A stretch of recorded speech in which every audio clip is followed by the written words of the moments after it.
I just watched Five Nights at Freddy's 2, so here's my thoughts. Out of theater, I gotta tell you guys that this movie is significantly better than the first one, and I believe Blumhouse and Universal learned from the mistakes and have definitely switched their target audience to the fans. Now, as someone that grew up with the game, I came out of this movie feeling amazing, and not to mention the post-credit scene, but we'll get into that. But off the bat, I gotta give this movie a solid 8 out of 10, so let's dive in. Now, mind you, I'm recording this fresh out of theater, and one of the things I absolutely love was the opening sequence of this film, which I absolutely lost my mind, and the theater went crazy because the lore that we got from that scene alone was awesome. Now, you best believe I was eating up every scene in the original Five Nights at Freddy's because, oh my god, the set design was so cool. Now, I'm gonna give Blumhouse their props because the way they utilized the toy animatronics, the withered, and bringing back the original from the first movie was freaking epic. And while it did give a little bit of Avengers and, of course, any superhero moment at the end of a movie, I loved it. And I gotta tell you guys, saying goodbye to the original souls was bittersweet,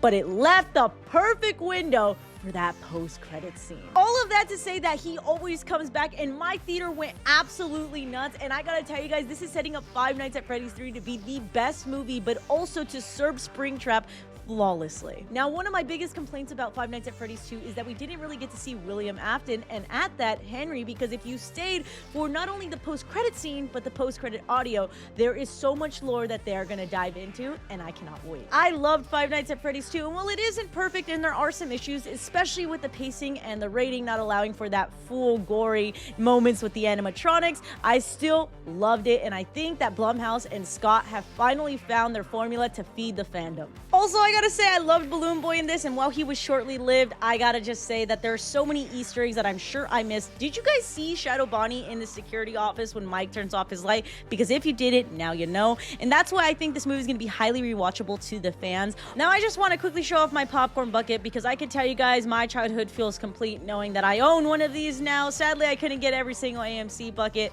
but it's to be expected because us fans go crazy. So let me know your guys' thoughts. Have you watched Five Nights at Freddy's 2? Did I miss any Easter eggs? And are you excited for Five Nights at Freddy's 3 sometime in the future?